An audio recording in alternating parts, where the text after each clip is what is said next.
The Lord is my light and my salvation. Whom shall I fear? The Lord is the stronghold of my life. Of whom shall I be afraid? When the wicked advance against me to devour me, it is my enemies and my foes who will stumble and fall. Though an army besiege me, my heart will not fear. Though war break out against me, even then will I be confident.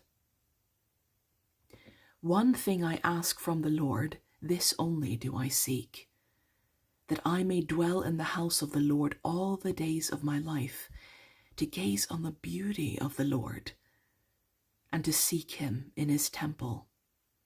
For in the day of trouble he will keep me safe in his dwelling. He will hide me in the shelter of his sacred tent, and set me high upon a rock. Then my head will be exalted above the enemies who surround me. At his sacred tent I will sacrifice with shouts of joy. I will sing and make music to the Lord. Hear my voice when I call, Lord. Be merciful to me and answer me. My heart says of you, seek his face. Your face, Lord, I will seek. Do not hide your face from me. Do not turn your servant away in anger. You have been my helper. Do not reject me or forsake me, God my Savior. Though my mother and father forsake me, the Lord will receive me. Teach me your way, Lord. Lead me in a straight path because of my oppressors. Do not turn me over to the desire of my foes, for false witnesses rise up against me, spouting malicious accusations. I remain confident in this. I will see the goodness of the Lord in the land of the living. Wait for the Lord. Be strong and take heart and wait for the Lord. Good morning to you all, and a very warm welcome to Shabbat at the house. My name is Natalie Kendel. I am pastor here, and I will also be your host for today. You've joined us on the official YouTube channel of the house. The house is an online house church where we share stories, music, prayer, social justice advocacy, and celebrate Shabbat together. Today is a rainy, cold August morning here, and we're going to be looking at a story found in Mark chapter 5 called Talitha Kumi. Now, some of you may have noticed that it's not the first time that we're looking at this story together, but the last version which we uploaded to the channel was taken from a live Zoom call back when we used to do all our events on Zoom, and so the quality was quite poor. Now we have remastered it so that you can enjoy this story in the full HD graphics and sound quality which it deserves. So that's our story coming up this morning. We'd also like to remind you of a couple of points of information. Number one, feel free to check out our podcast called The House Pod. On there we explore practical applications of faith, so where our faith hits the road of reality and real issues. You can find all of these podcast episodes here on the channel. Number two, if you'd like to take a course online which goes deep into Bible study and exegesis, go and check out ZETEO School here on YouTube. If you like our stories here at the house, then those courses are definitely for you. There you'll find classes taught by myself, and this is at university level curriculum as well, but it's been adapted for lay persons and people in ministry alike. And the courses are completely free. Number three, if you'd like to support the work that we do here at the house or over at ZETEO School, there is a host of ways that you can do this, whether it is donating to our PayPal, watching our YouTube videos, sharing them so others can see them as well, becoming a patron, and so on. Today we'd like to take a moment to give a huge shout out to one of our patrons, Lindsay Tabano, who is a faithful friend of the house and a wonderful light in the world and in our community here at the house. Thank you so much for being you, Lindsay, and thank you for who you decide to be in the world. And for all of you, even just by being here, you are helping us continue to do what we're doing. Thank you so much. And finally, number 4, in case you've missed it, you can now listen to the entire Bible on audiobook for free here on the channel. Simply find the playlist, it's titled The Bible Audiobook, and you'll be able to enjoy hours of listening to scripture from Genesis to Revelation, whether you're in the car, on the treadmill, or going to bed. And that's it for the information bits. Let's now open by singing With These Stones.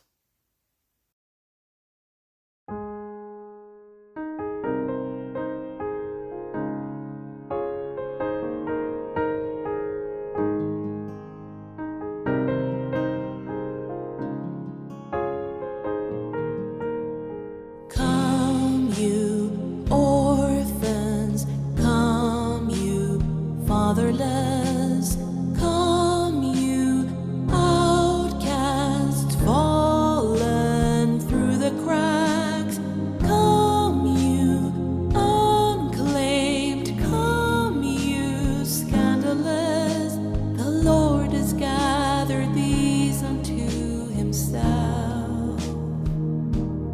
With these stones along the margins and the pieces they he will gather them around a cornerstone.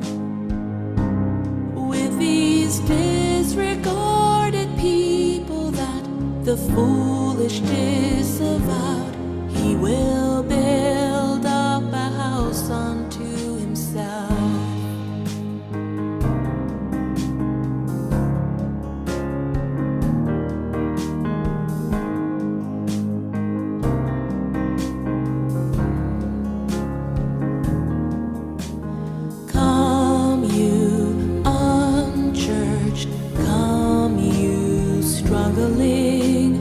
Come discounted, come you pondering, come you lonely, deconstructing.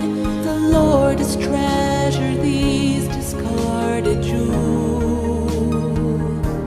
With these stones along the margins and the pieces they threw out, he will gather them around a cornerstone.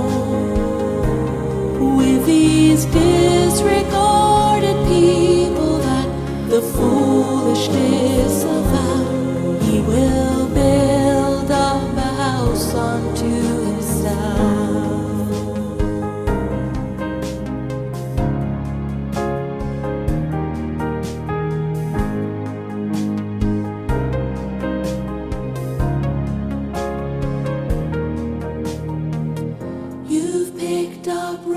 Stone them, and with your mouths condemn them, the very ones invited to people his kingdom.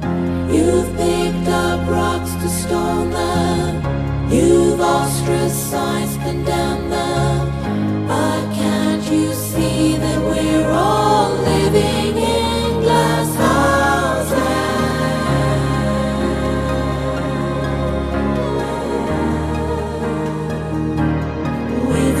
Stones along the margins and the pieces they threw out, he will gather them around a cornerstone. With these disregarded people that the foolish disavow, he will build up a house unto himself. All these disregarded people that the foolish disavow will be gathered round the cornerstone himself.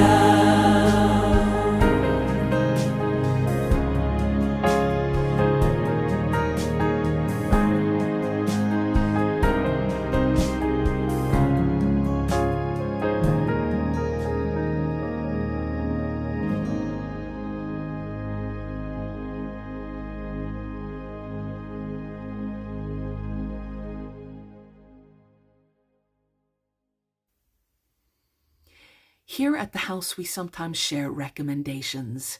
And this week, we warmly recommend to you an idea which 3 co-workers came up with.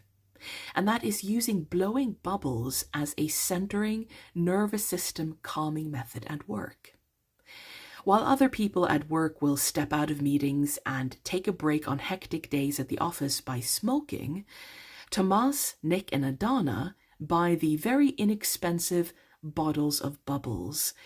And they stand around, and similar to blowing smoke, they blow bubbles instead. Now, the benefits of this is actually numerous. Firstly, they regulate one's breathing. When you're stressed or tense, it's easy to hold on to your breath, or for your breath to be too fast. And this causes more strain on the body, increases stress hormones, and accumulates more tension. Number 2, bubbles activate our fun and enjoyment. They are beautiful, whimsical, and an interruption to the ugliness and boringness around us. Number 3, the visual and tactile experience of bubbles, along with their somewhat erratic movements, can actually help people with ADD manage their struggles, as the motion and activity helps to focus them without punishing them. And number 4, blowing bubbles is actually enacting breathing exercises given to people who struggle with anxiety. That inhale followed by a slow, longer exhale helps to oxygenate the body. It aids the person in exiting a fight or flight mode, and thus helps mental clarity, decision-making, and being able to problem solve. Now, this friend group has shared that their bubble blowing experience has not only been a bonding experience for them, but it's helped them to move through challenges at work with more calmness, and it even allows them a moment to step away from a problem and take some extra time to think before responding. It's very easy to be reactive, particularly when you're stressed. So bubble blowing is an excellent tool for parents and children as well. In fact, bubble blowing has been proved to significantly improve a child's early development. Now, we'd like to be clear and state that bubbles are not fixers of a toxic work environment, or the strain of capitalism, or a quick self-help solver for systemic oppression or problems. If you are in a work environment that is killing your spirit, if you are a victim of systemic suffering, and you have the privilege or opportunity to walk away from such environments, please do that. There's too much messaging in our society about how to cope with things that we're not meant to cope with. The answer instead, in those cases, is dramatic revolution, protection of victims, and change. But for the more minor strains of everyday life, blowing bubbles is quite a nifty idea, and it's certainly better than slowly poisoning yourself with cigarettes. We're now going to take a moment to be quiet together. Afterwards, we'll pray, and then we'll jump straight into our story for today. During this quiet time, I'm going to invite you, if you want to ask God if there is something He'd like to communicate to you. And we're going to be still enough to try to give that our full attention.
Jesus, please bring peace to the storms we are currently experiencing. Center us once again on the things which are important, and that may very well be our well-being and how we're doing. Give us, in that case, the courage to take steps towards the care of ourselves and others where possible. Whether it is setting firmer boundaries, being more honest about our needs or limitations, letting go of fulfilling others' unreasonable expectations, taking accountability for our failures, or allowing ourselves to express the fullness of our emotions through safe outlets. Rage, helplessness, fear, depression, numbness, confusion. Help us to get it down on paper or let our tears fall. Let our words be met by empathetic ears. Let our anger find release and compassion. Be with every person here today who gives consent to your presence. Let your kindness be felt in a loud and very real way in their lives. We are reminded of what David wrote in Psalm 27. You, Lord, do not reject or abandon us. Though our own father and mother may forsake us, you will receive us. You will welcome us every single time. Even though the human relationships that were meant to love us unconditionally may fail to do so, even so, though some of us may have no experience, no framework for even imagining that kind of love or commitment, you remain a constant, insisting, always ready to receive us person. Lord, we ask now together as one voice, please deliver and rescue our brothers and sisters in Palestine. Break their oppressors, for even this past week the Israelis are mass exterminating Palestinians in Gaza concentration camp through a ground invasion with fire belts, burning everything in their path. Make us brave for the oppressed and loud in our solidarity. May your Spirit bring alive the story we look at today, and may it impact us in a powerful and refreshing way. Amen.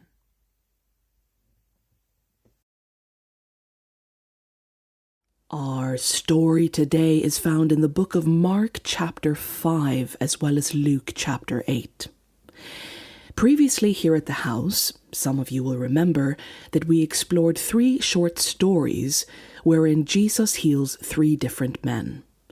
And we said that during this time period, news about Jesus is spreading throughout the land of Judea. People are coming in droves to find him, bringing their sick and their disabled for him to heal. Well, we plop down in a similar scene today. Let's begin reading from Mark chapter 5, verse 21, where it says, When Jesus had again crossed over by boat to the other side of the lake, a large crowd gathered around him while he was by the lake. Jesus has just crossed in a boat over the Sea of Galilee to the other side, and once he lands on that shore, the crowds again find him. Verse 22.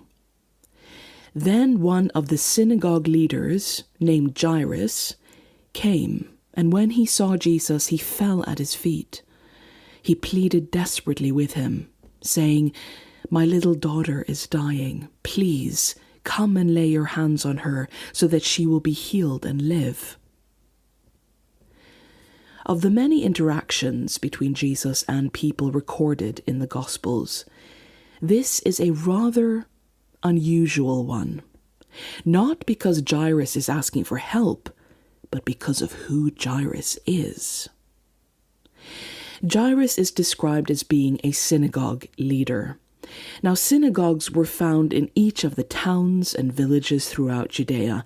They were buildings where Jewish people would gather to meet and study God's word and receive spiritual guidance and leadership, a bit like how churches are thought of today. And since the Roman occupation of Judea had begun, synagogues had grown into a very important place for the Jewish community. They served as hubs of connection, leadership, and authority. And just like a synagogue may be likened to a church today, similarly a synagogue leader was like a priest or a pastor, only he had more power of influence and a broader authority. This is all to say that Jairus was considered an important man in that town. He had a considerably powerful and authoritative position as a leader there. But if there's one thing you pick up on about Jesus and the religious leaders of his day, it's that they are usually in opposition to Jesus. They attack him in public, they consider him a blasphemous heretic, and some going as far as to actively plot his death. And so what Jairus does that day may have been shocking to onlookers. Because number one, he is the synagogue leader. Number two, in this time and culture, a religious leader doesn't bow down to just anyone. The emphasis on external dignity and stoicism was great, but here he is bowing down and begging Jesus. Number three, Pharisees or synagogue leaders ought to bow to no one who is not God. But number four, Jairus is asking Jesus to heal his daughter. Therefore, he is implying that he believes that Jesus can heal her, thus going against the beliefs of his colleagues and superiors. And on top of all this, Jairus is doing it in full view of all the townspeople around, in front of the whole crowd. You can believe that news of him bowing to Jesus will make its way back to his superiors in Jerusalem. But Jairus is experiencing something which can cause all concern about how one looks in public to be thrown out the window. Because if someone you love, like your child, is in danger or dying, what you thought was important in life can be drastically rearranged. Whatever Jairus may have thought of Jesus in the past, he is now willing to do anything to get his daughter help. His actions are clearly showing us what his priorities are. So let's continue from verse 24. So Jesus went with him. A large crowd followed and pressed around him. It is reasonable to assume that as Jairus is leading Jesus to his home, the crowd following Jesus slowed his progress considerably. In fact, as we read, the crowd is described as pressing in on him. Can you imagine, on that walk, how frustrating this would be for Jairus? Time is against them, his daughter is dying, and the crowd is slowing Jesus down. Come on, hurry up, Jesus. We must get there in time. Verse 25. And a woman was there who had been subject to bleeding for 12 years. She had suffered a great deal under the care of many doctors, and had spent all she had, yet instead of getting better, she grew worse. When she heard about Jesus, she came up behind him in the crowd and touched his cloak, because she thought, if I just touch his clothes, I will be healed. Immediately, her bleeding stopped, and she felt in her body that she was free from her suffering. So here, as the crowd is moving along, a woman joins them. She is described as having bled or hemorrhaged for 12 years. She has spent all her money on trying to receive medical care to help her, but she has only gotten worse. People don't spend all their money on trying to fix a medical problem, which is nothing more than a mild nuisance. So it's safe to say that her condition must have been very taxing or painful. And sadly, this is still a situation that many people with long-term illnesses can relate to today. Spending years trying to get help or heal a physical suffering, but things continuing to take a nosedive, and in the end, all of one's money gets sucked into trying to solve the problem. The woman here thinks, if I can just touch Jesus' clothes, I will be healed. She does manage, despite the pressing crowd, to reach out and touch his cloak, which I imagine was not easy if the crowd was, as we read, pressing in on Jesus. But when she does manage to touch his cloak, she is healed. It may be hard for some who haven't experienced being in pain or being ill for a long period of time. The gut-wrenching relief the woman must have felt at being healed, at being rid of what had caused her so much suffering and what had driven her to bankruptcy, without relief or hope of getting better. Luke 8:45. "Who touched me?" Jesus asked. When they all denied it, Peter said, "Master, the people are crowding and pressing against you." Yes, thank you, Peter. Very astutely observed. It almost sounds like Peter here is saying, Jesus, everyone's touching you. You're in a claustrophobic situation in a crowd, hemmed in on every side, people bustling and jostling you. Of course someone touched you. Verse 46. But Jesus said, "Someone touched me. I know that power has gone out from me." In the creation story of the Una Likmiut Yupik tribe, a raven is described as, by chance encounter, discovering the first man inside a pea pod. Now, I've heard sermons and commentary on this text in Mark 5, describing Jesus healing this woman by accident, by chance encounter, as though he was a magic object just passing through, and something good happens to happen without his knowledge. If you just touch him, even his clothes, you will be healed or a miracle will take place. The problem with this is that it just ends up describing God a bit like a vending machine. Put in the coin, press the button, and you get a tasty treat. The vending machine doesn't have a brain, doesn't interact, doesn't have knowledge about the universe or a relationship to the people around it. It's just wired to give you what you want at the press of a button.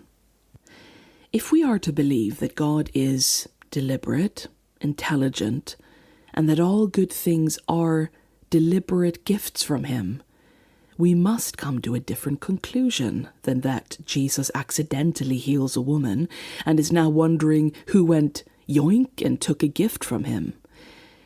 But if Jesus knew the woman was reaching out and chose to heal her, why is he now asking who touched him? If you already know who it is, Jesus, why are you asking? Well, to get to the bottom of that, we have to understand the nature of this woman's illness. This woman who reached out didn't just have her illness to deal with, because according to the religious laws of the Jews, a woman who is bleeding is unclean during the time she is bleeding. And when you are deemed ceremonially unclean, you can't go into the temple. Anyone who touches you or is under the same roof as you will also become unclean. This means that this woman has likely not or hardly been touched, been visited at her home, been able to go anywhere, or been able to go to the synagogue or the temple for 12 years. Which means having little to no community, no spiritual support, and also not being able to make the sin offering each year for the forgiveness of her sins.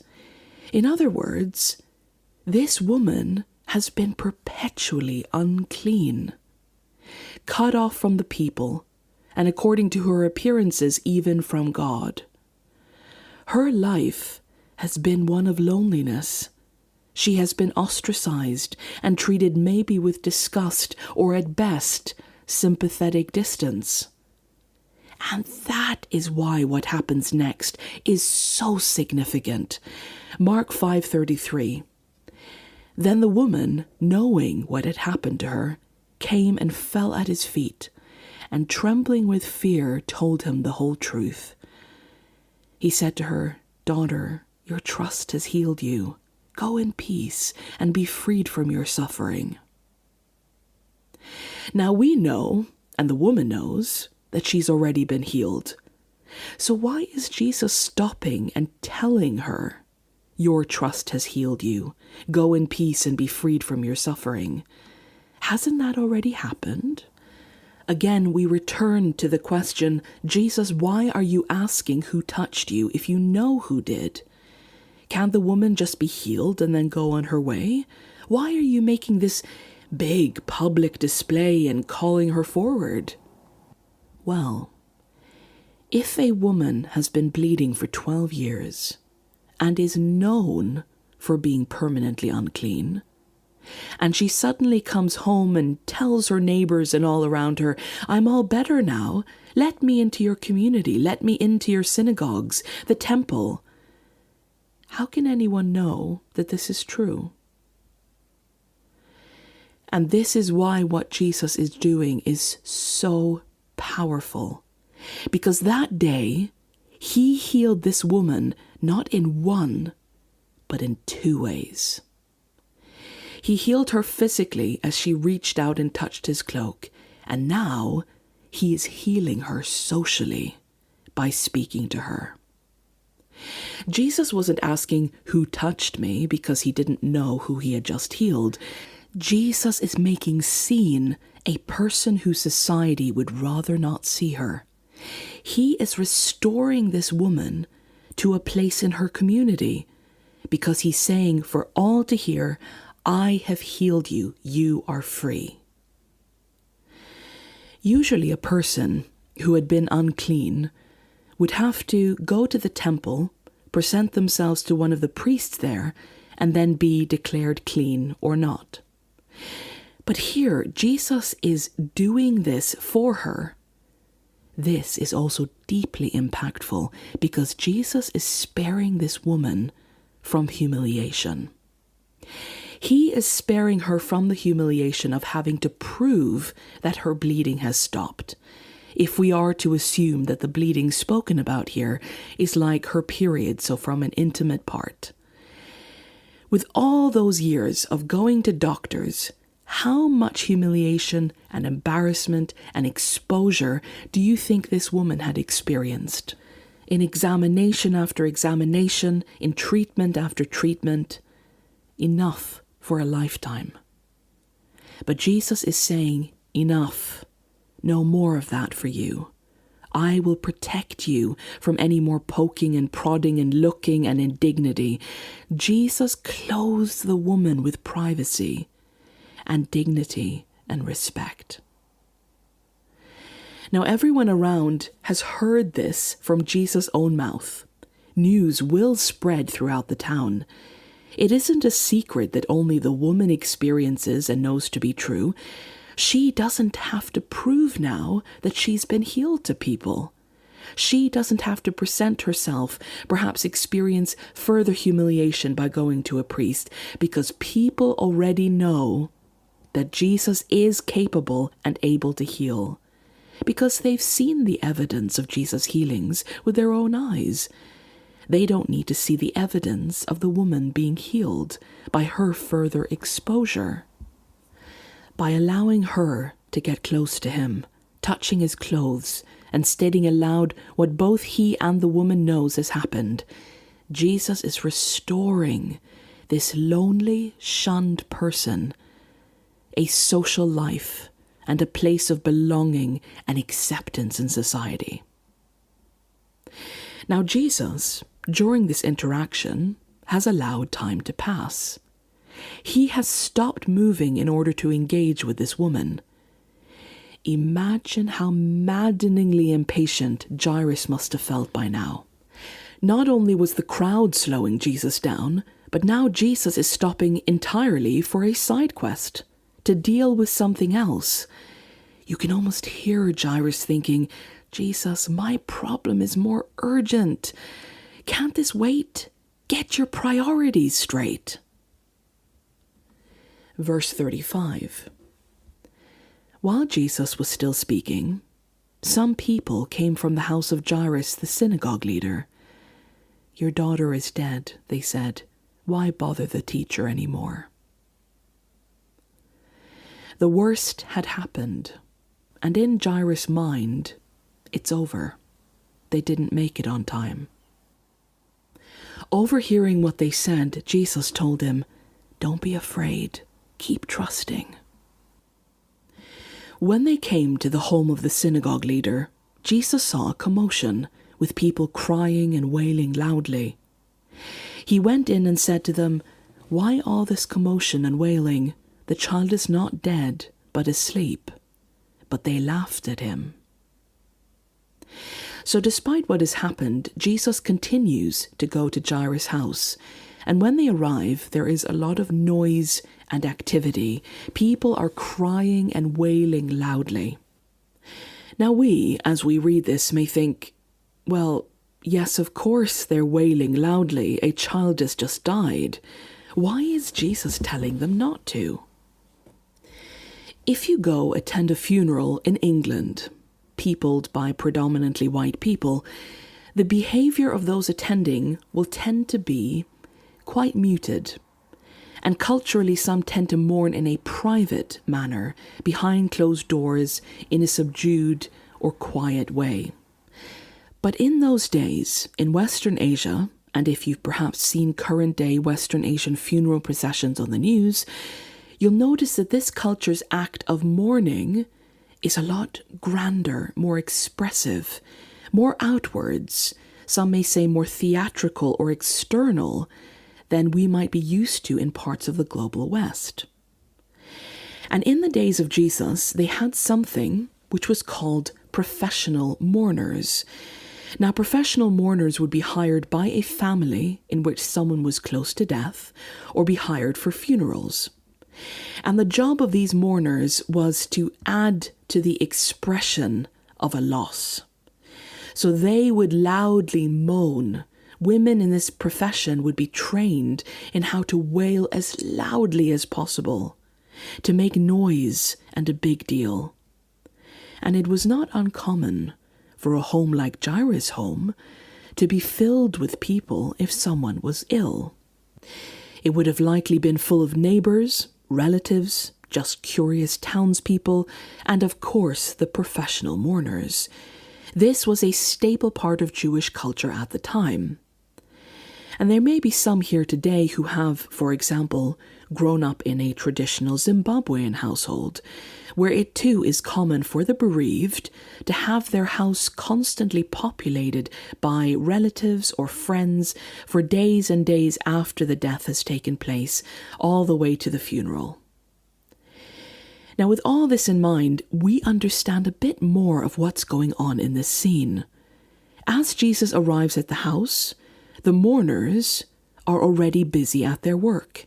They are wailing loudly as a display. And something interesting happens in Mark 5:39. When Jesus says, "Why all this noise and wailing? The child is not dead but asleep." And then verse 40 says, "But they laughed at him." That's a bit of a quick mode shift, isn't it? Going from wailing loudly to mockingly laughing at someone. What a change of mood. But Jesus is undeterred. End of verse 40. After he put them all out, he took the child's father and mother and the disciples who were with him and went in where the child was. Luke tells us that Jesus takes with him the girl's parents, and Peter, James, and John, and everyone else is sent out. And then it says, he took her by the hand and said to her, "Talitha kumi," which means "rise, little girl" in Aramaic. Immediately the girl stood up and began to walk around. She was 12 years old, At this they were completely astonished.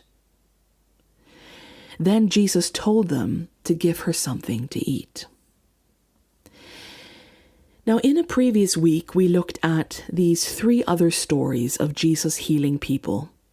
And we saw how Jesus doesn't just focus on healing people's physical ailments, but on how he treats them in the process of that healing.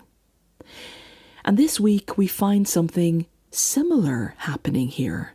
Let's break down some of the noteworthy points in this story.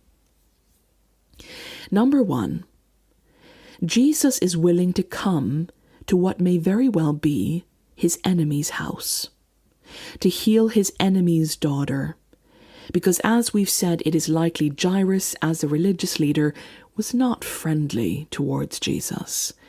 And even if he was, it is guaranteed that his superiors in Jerusalem would have seen his actions as treacherous, going to Jesus, asking him for help, and it might cost him his position and reputation.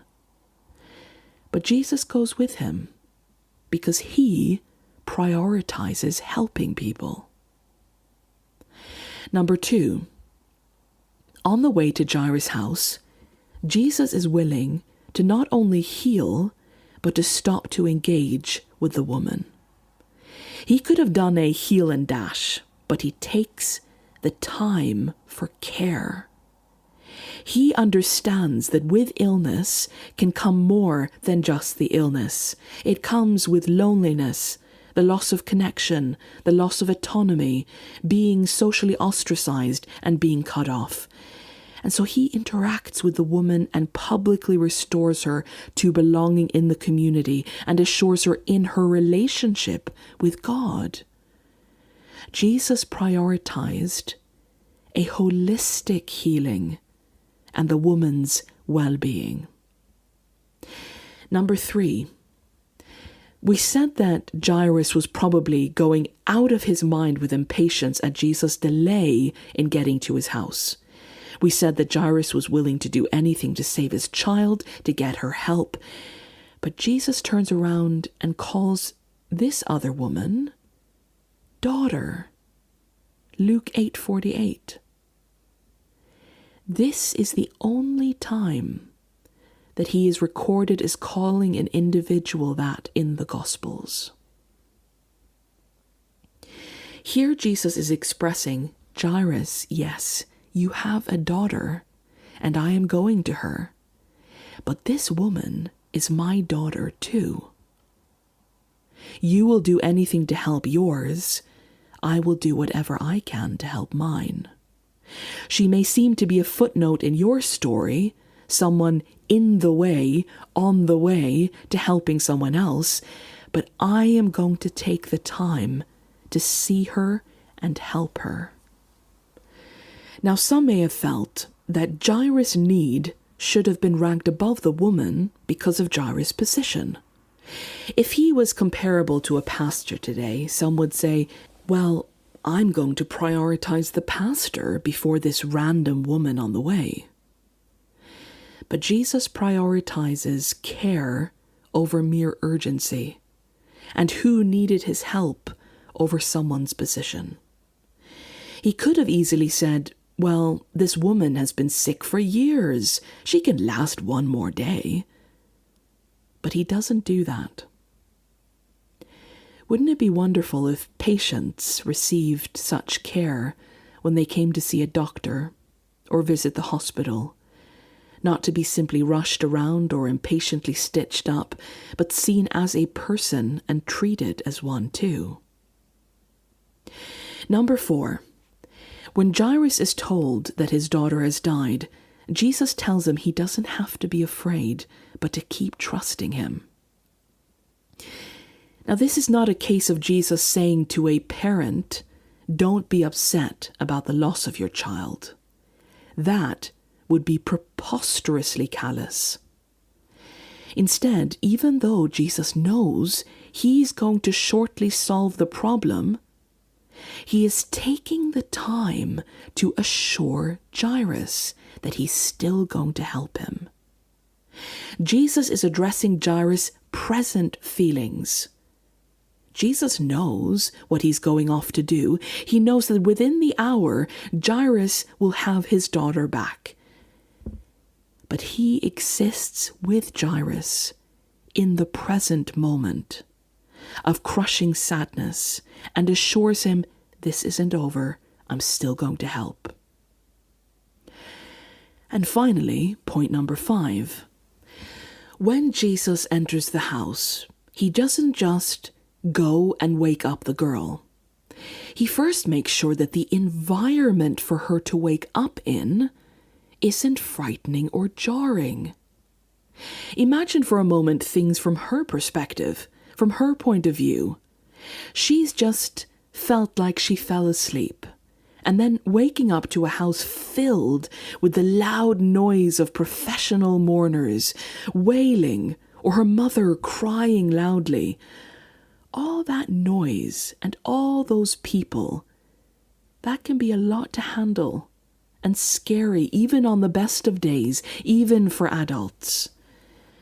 So what he does is he clears everyone out, making sure familiar faces are there when she wakes up, her parents. And then finally, when he raises her from the dead, you can only imagine the ecstatic joy which her parents felt and expressed. But again, what does Jesus do? He says, give her something to eat. Amidst all the emotion, Jesus doesn't forget his patient. He is prioritizing the girl and her well-being. It would be easy for everyone to be so overjoyed that she was no longer dead, but if she has been ill for a long time, ill enough to die, it is likely she hasn't eaten in a while. And so once again, Jesus prioritizes the holistic needs, the care, the treatment of the person he is healing. He makes sure that she feels safe and makes sure that she is fed. I sometimes think about some of the televangelists that claim that they can heal people. You may have seen clips of this on TV or online. And some of these characters draw a great crowd of people wanting to be healed. They come up on stage, there is charismatic music playing, someone shouting, confusing babbling, the audience is whipped into an emotional frenzy, and then the person who wishes to be healed is theatrically touched. Sometimes the evangelist or healer may strike them or knock them to the ground or touches them so they seem to faint and have to be caught as they fall. And I then think about how Jesus healed people. That it wasn't about theater. It wasn't about entertaining the people or playing on their feelings or people's perception of the situation, or showing off or putting on a show. Jesus focuses on the person in need of healing, on those in pain. He wasn't just about fixing a problem, but how he treated the person in the process, treating them, as we said, with dignity, with respect, and not just as someone defined by their one problem, but a whole person in need of kindness and care. And as we saw in one of our other stories called The Lame, the Blind, and the Deaf, what we may mistake for theatrical displays or even superstitious rituals is often an act of respect and consideration by Jesus. Because to him, people are the most important, and that they're treated with love and dignity. That was true of how Jesus treated the little girl and her family, and also how he treated the woman on the way. That's how Jesus treated 2 of his daughters that day. And that tells us a lot about Jesus' priorities. And it should also invite us to take a look at our own priorities in how we, in the various circles of our lives, treat the people around us? What are our priorities?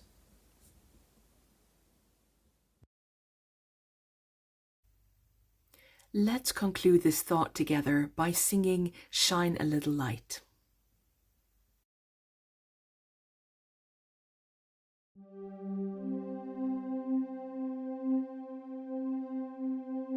The times are dark and it's hard to hope, to remember what kindness can feel like. So many hands outstretched in a question, will nobody help as they pass?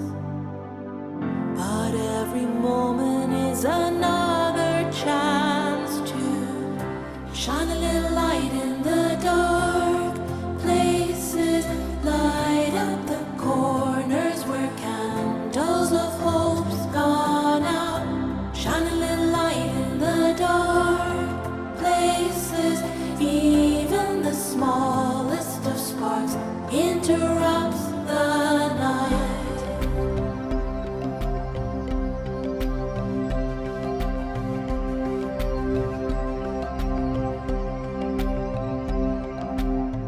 Each day's a new opportunity. Every person you meet's in a battle. Rise up to meet the chances around you, to love and to help where you can. And every moment is another chance to shine a little light in the dark places, light up the corners where candles of hope gone out. Shine a little light in the dark places, even the smallest of sparks interrupts the night.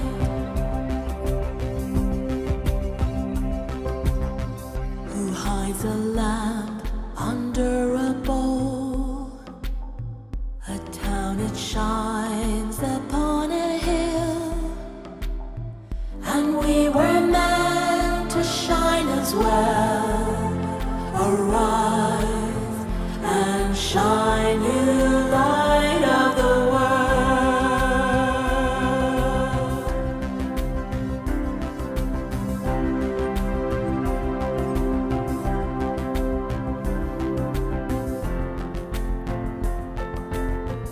And every person is another chance to shine a little light in the dark places, light up the corners where candles of hope's gone out.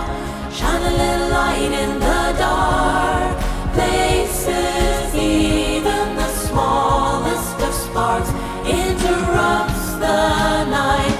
Shine a little light in the dark places, light up the corners where candles of hope's gone out. Shine a little light in the dark places, even the smallest of sparks interrupts the night. Come defy the night and let your light shine.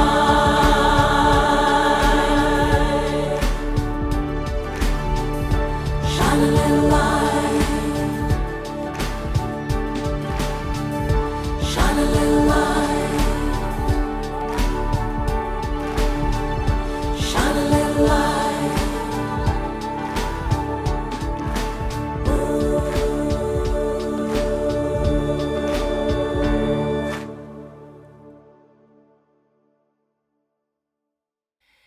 May the Lord of life and resurrection be with you. May his light shine into your darkness. And until next week, thank you all so much for spending time, your precious time, with us here at Shabbat at the House today. Shabbat Shalom. See you next time.